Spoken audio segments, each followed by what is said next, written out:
What's up, guys? Chad Dorky and 40 RC channel here. So yesterday was our first race of the off-road winter points season. We called a couple audibles before we went and did the racing. One of the most important things is that I decided to run the 21.5 just stock motor. Basically, our track is pretty small. I'll show you what it's all about, so that way you kind of get a good idea.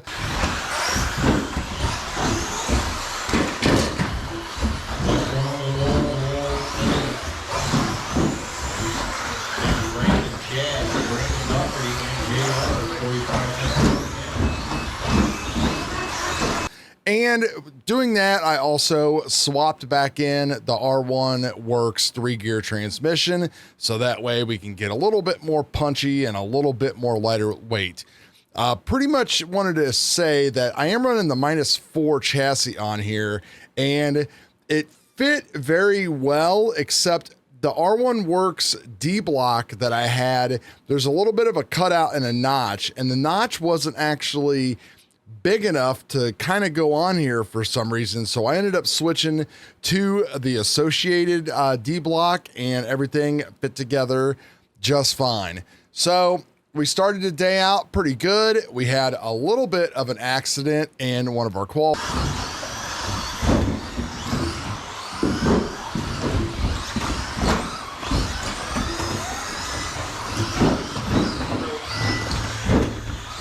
And that would kind of set the course for the rest of the day. So we basically TQ'd in 21.5 just stock. There wasn't a lot of open people there, so I did get second in 21.5 open qualifying. So very happy about both of those. The car setup was going awesome. So I pretty much knew what I was going to do when I got there. I just needed to prove my point. The biggest thing that I needed to do was I went from running KPI 3 up front, which was really helpful up at the bigger tracks with the long swoopy sweepers and everything like that. But on our short track, which you really need to watch, let's show you what we got here, so that way you are kind of on the same page.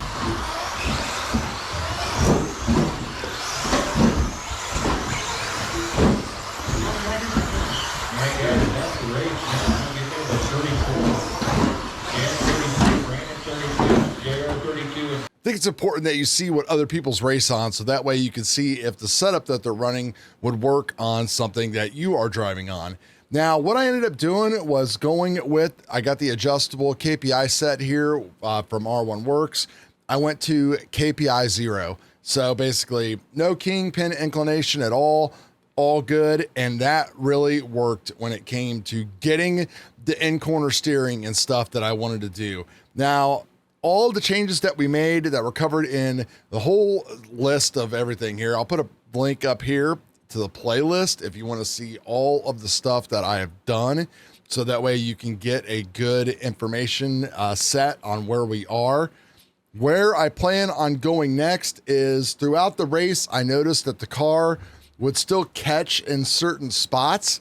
So I think what I am going to do next is I'm going to redo the shocks. I think I'm going to go a little bit heavier in the fluid to try to slow the reaction of the car down a little bit. I really don't want to go any softer on springs. And a lot of it really comes to driving. When you're driving smooth and you're not on steering when you land, of course, you're not going to have like all of these kind of crashes. But, you know, when you land straight and then get on power and steering, you're going to be a lot better. But I'm still learning. You know, I've gotten way better with all the RC racing that I have done, but I need to take as much effort and error out of it to compensate for me. Couple interesting things. Tires, you know, are a big suck when it comes to racing, especially once you start driving a lot harder. I tried out these Schumachers because they're a little bit cheaper, a little bit more available than J Concepts tires are, and they held up pretty good. There's a little bit of wear on the front, but not too bad considering running 8 heats on them. So I'm pretty happy about that. These are the Schumacher Cactus rears. I can't tell you how many races are on these things, and there is still plenty of tread and pin left on these things. compared to some of my fuzz bites that are literally a month and a half to 2 months old. So I definitely would recommend throwing some different tires at your guys' setups to see if you can, especially these Schumachers, they seem to be wearing a lot better than the J Concepts, especially the rears. The fronts, we need to run them a little bit more and see what's going on with them, but that's just kind of where we are with all that kind of stuff. So all the changes that we made did really well. I think the setup, again, you know, I'm running Jovi's setup, and you guys can go onto the associated website and you can pull up his setup sheet. I'm pretty much running everything on there. The only thing I noticed that I am not running is the regular, he's running the titanium hubs. I'm running the bigger hubs, which allow you to put like the 5mm hexes on there to widen out the front. So I'm thinking that if I want even more steering, that I think I'm going to swap back to the regular axles, which I think I have R1 axles, and we'll go ahead and swap those out to see if we can get even more initial steering. Another crazy thing that happened throughout the race is that my laps were getting really consistent even when I was running the regular battery pack that I ran. Well, I threw in a heavier battery, a 4600 200C battery, and I'm not sure if it was the battery power or the weight. I didn't really get a chance to test it. Next time I will. I did move everything completely forward with the battery to try to get more weight over the front, kind of like we do with the B6. Now I'm running an aluminum, so we got aluminum front bulkhead, 6-gram servo weight, and the aluminum electronics weight. If I had a steel weight up front, that might make up for the difference, but I'm pretty happy with the way the overall balance on everything is. And you know, we got all the lightweight goodness on this thing, so that way we can go up in battery and not really worry about affecting the weight too much, even though it seems like this car definitely likes to run around like 1500-ish to 1520 grams and not as close to middle of the weight. I think that like when you run close to the min weight, if you've been following the A-Main B7 series, then you will kind of see what is going on. And then the other thing too is just, if you follow that series, you'll see that like every single little change that you make on this car is a very small, subtle, significant change. And unfortunately, it seems like a lot of changes to get a big jump. That the tuning window and how this whole car operates and everything seems to be just for overall drivability and just stability. And if you really want to eke out certain parts of the performance of the car, then you're going to have to add up all of an increment, all of those subtle additions and adjustments like carbon this, carbon that, lightweight this, lightweight that, plus minus steering plates, camber plates. And then eventually you're going to get to a point where I think I'm at right now. So again, consistent all day long. In the third qualifier, I freaking had an accident. When the race was over, I broke my front bulkhead. So the arm, the pin, the bulkhead basically is scrapped, and I didn't have any more of the plus 2.5. I had to go to the 0 degree.